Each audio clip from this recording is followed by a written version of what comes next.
Hey, what's going on, guys? Today I'm going to show you guys how to replace a CV shaft on the driver's side on a Chevy Silverado 2500 HD. This is a Duramax version, but this will correlate with pretty much a 99 to a 2007 Chevy Silverado or Sierra, so stay tuned. Alright guys, so first what you're going to want to go ahead and do is take your jack stand and jack the front end of the truck up. Do not use my method, it's pretty unsafe, but that's just how I roll, so never had an issue with it, just stacking stuff on the jack. But anyways, the reason why you want to jack the front end up is when you do the CV shaft swap here, it's so much easier when you can turn that tire. You see those bolts right there? Those are 15 millimeter. Every one of those things needs to come out in order for you to get the CV shaft out.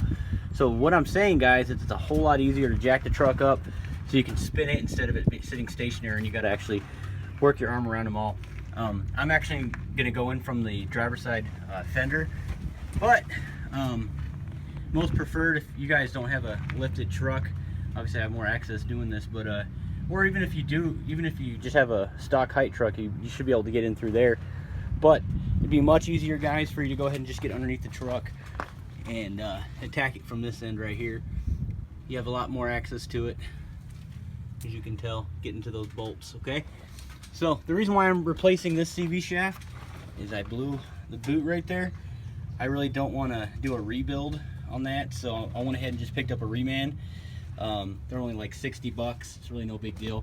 So we're gonna go ahead and replace that part right now, so stay tuned, guys. Just taking the wheel cover off. Most preferred method when you guys do this is just take off the entire wheel. I'm not gonna do that though. Really don't care to take off the whole wheel to do this job.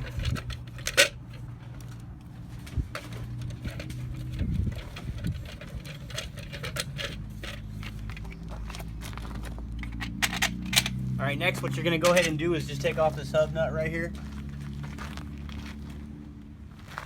And I'm using an impact. If you don't have one, guys, make sure the wheel's on the ground before you bust this thing loose.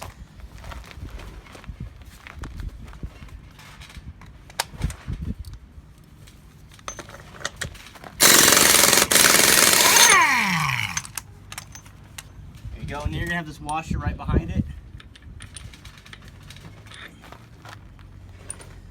All right, guys, so next what you're gonna want to head and do is you're gonna want to pound this in.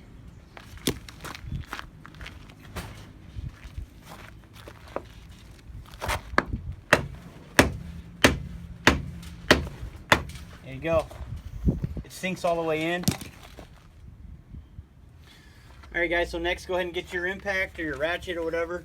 You're gonna want to go ahead and zip these out. I'm gonna use an impact.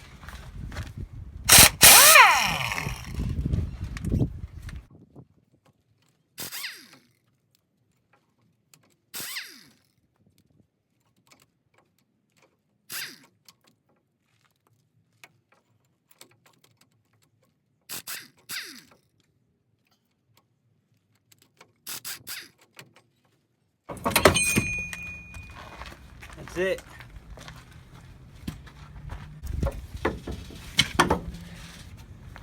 All right, I went ahead and turn the wheel. That way I have more access to drop that down. You can get caught up on that part right there, obviously. All right, so let's get this out of here. Okay, guys, here's that part.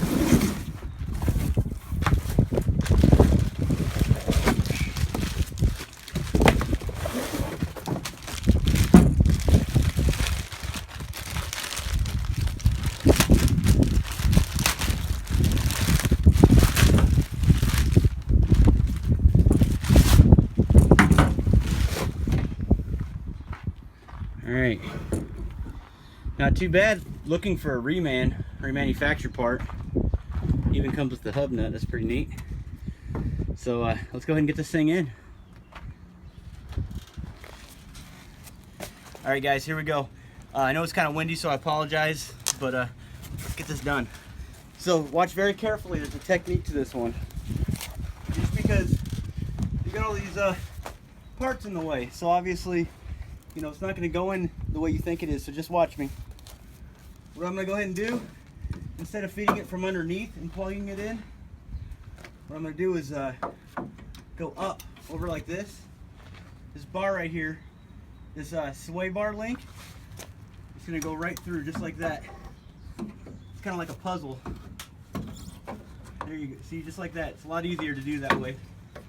Now I have room to plug in my my shaft. Just like that. And then you're going to want to line the splines up and then push it through. Let me set you down right here.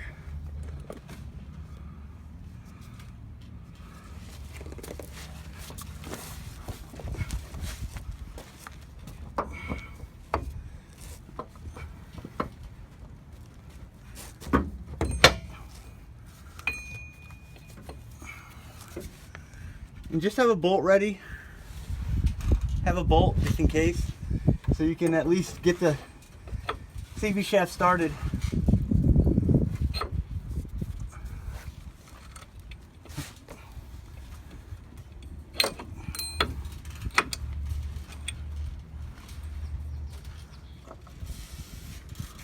It's a whole lot easier to rotate this wheel than trying to do it stationary though. Trust me on that, guys.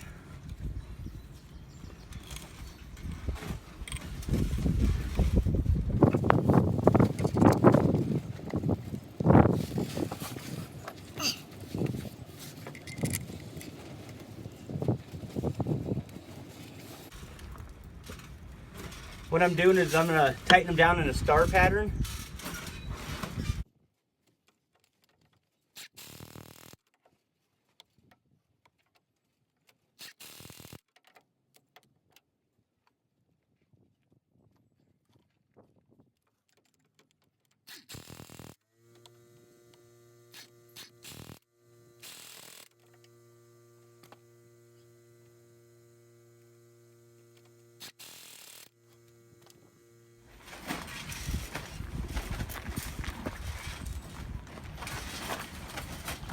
Okay guys, don't forget that washer, very important. Put that in there. Your hub nut.